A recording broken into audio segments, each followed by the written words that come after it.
Stop drinking that. Put the mug down right now. We need to have a very serious conversation about what you are putting into your body every single morning. That dark, steaming liquid you rely on to wake up, that tradition your grandmother swore by, that bargain you found on the bottom shelf of the supermarket, there is a very high probability that it isn't coffee at all. Today, we are exposing the massive fraud brewing in your coffee pot.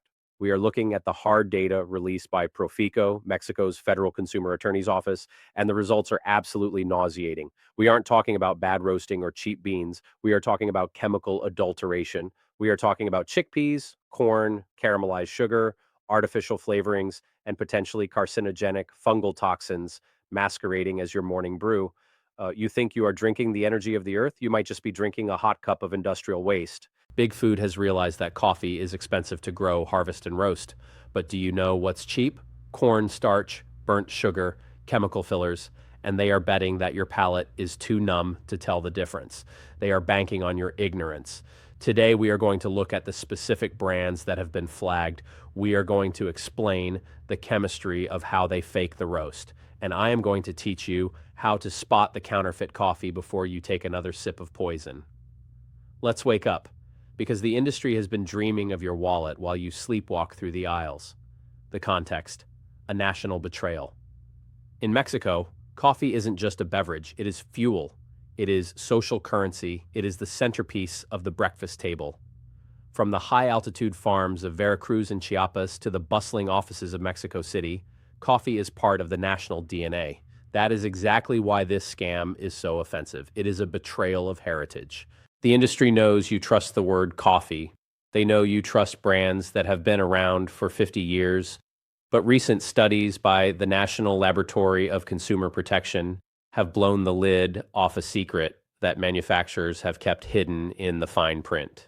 Many of the coffees on the shelves are actually technological monstrosities designed to mimic the sensory experience of coffee without actually being coffee. We are seeing a flood of products that are legally allowed to exist due to loopholes, but ethically, they are robbing you blind. The blacklist. What are you really drinking? Let's get straight to the offenders. Based on consumer reports, official alerts, and the chemical analysis of the ingredients, here are the 5 categories of deception you need to avoid like the plague. 1.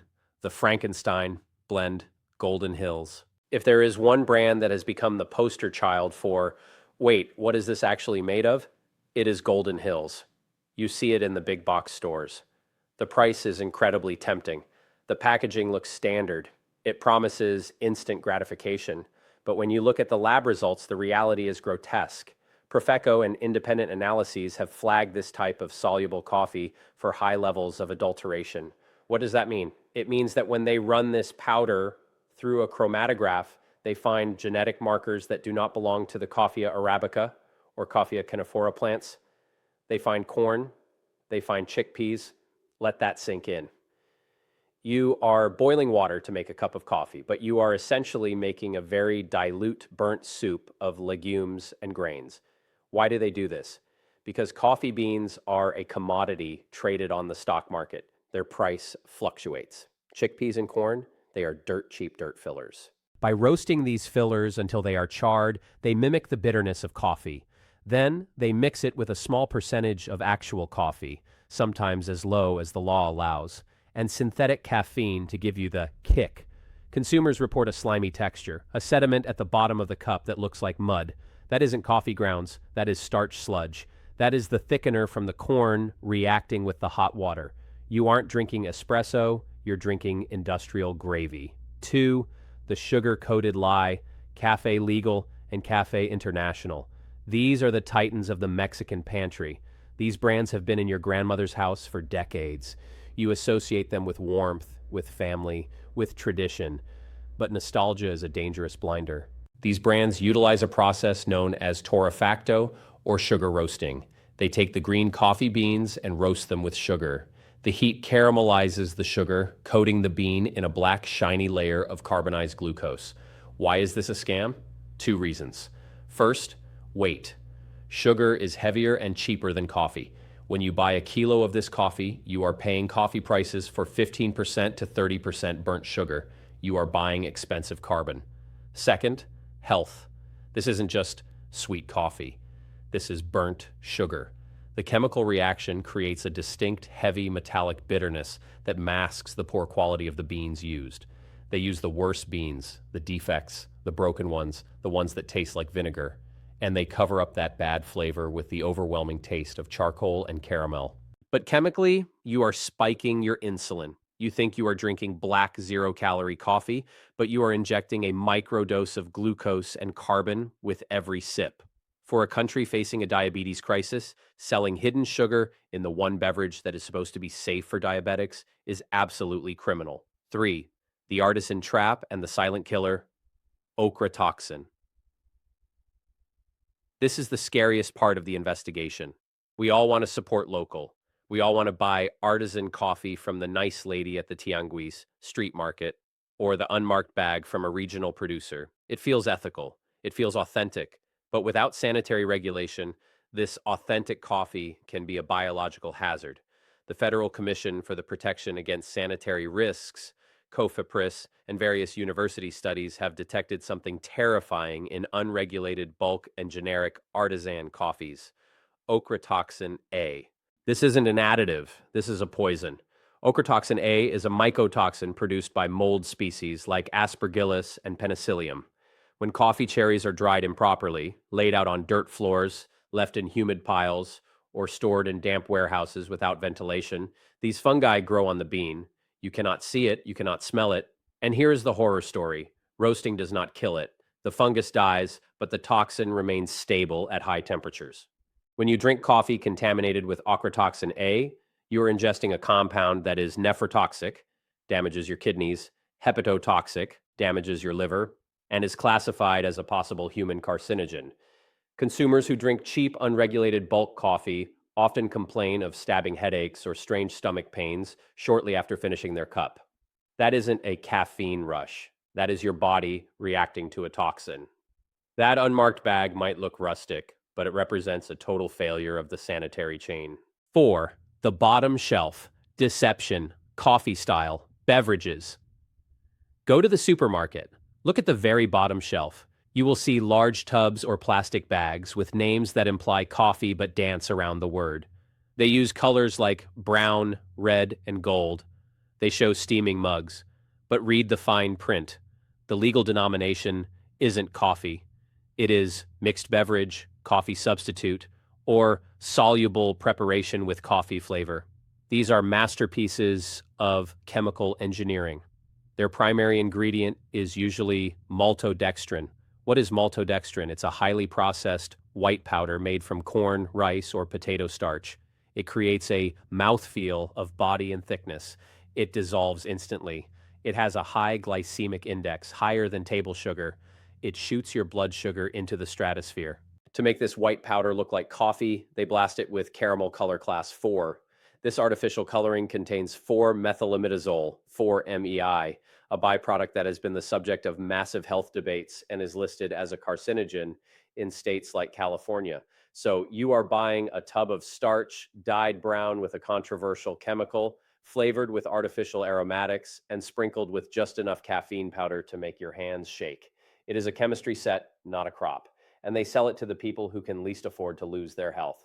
5. The export quality. Myth.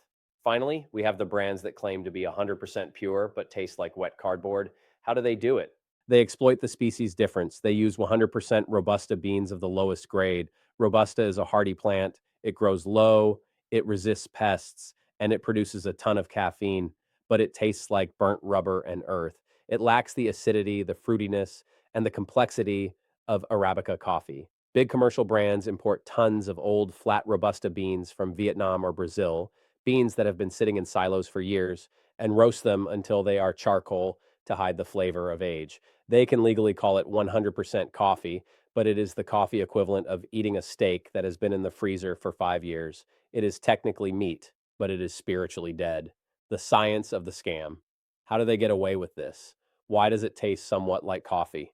It relies on the Maillard reaction gone wrong. When you roast anything organic, it browns and develops bitter flavors. By burning chickpeas and corn, they replicate the bitterness of coffee. The average consumer confuses bitter with strong.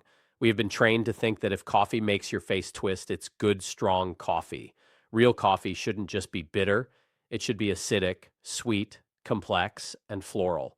Adulterants can mimic the punch, but they cannot mimic the soul. Furthermore, the synthetic caffeine used in these blends hits your bloodstream differently. Natural caffeine in coffee comes bound to other compounds, like chlorogenic acids, that modulate its absorption.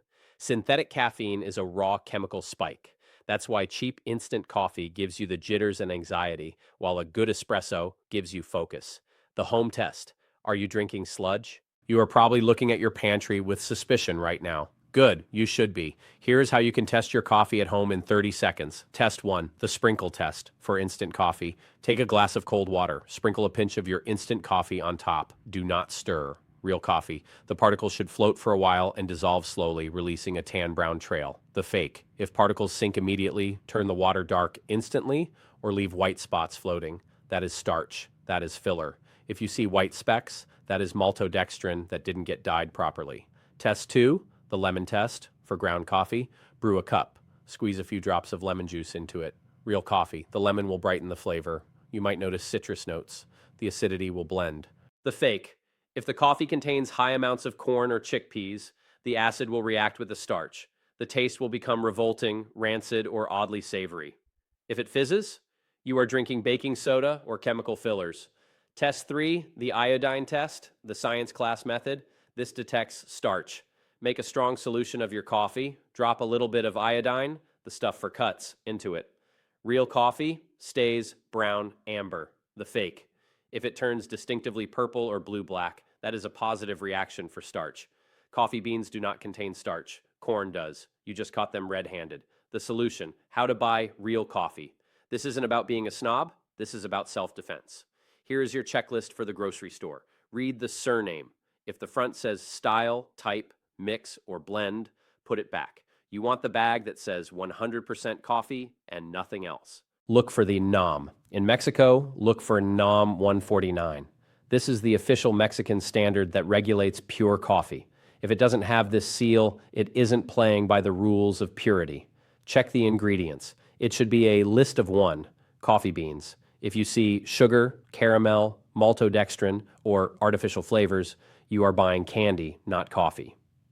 The price reality. Check if a kilo of coffee costs less than what a kilo of raw green coffee trades for on the New York Stock Exchange. It's fake. You cannot buy a Ferrari for the price of a bicycle. If it's too cheap to be true, it's corn. Buy whole bean. This is the ultimate hack. You cannot fake a coffee bean. You can't mold corn into the shape of a roasted bean. Buying a cheap grinder and grinding your beans is the only 100% guarantee that you are getting what you paid for. Plus, the flavor improvement is astronomical. Conclusion: reclaim your ritual. They are banking on your apathy. They think you are too tired in the morning to care what brown powder you spoon into your mug. They think you will swallow the price hike and the quality drop without complaining. Don't let them win. Coffee is a beautiful, complex, healthy beverage. It is full of antioxidants that protect your brain and liver. But that is only true if it is actually coffee. When you drink the fake stuff, you are losing the health benefits and gaining inflammatory toxins. Check your pantry, flip the jar, read the label, do the iodine test. If you find one of these imposters in your kitchen, don't drink it, throw it out. It's not food, it's a chemistry experiment. Demand better. Buy from local roasters if you can. Buy whole bean. Look for the seals of certification. Stop funding the companies that think so little of you that they feed you burnt corn at the price of gold. Your morning ritual is sacred. Don't let them pollute it. Now tell me in the comments, have you ever tasted a coffee that tasted like dirt or metal? Which brand was it? Let's build the list of shame right here and warn the community. Stay skeptical, stay healthy, and drink real coffee.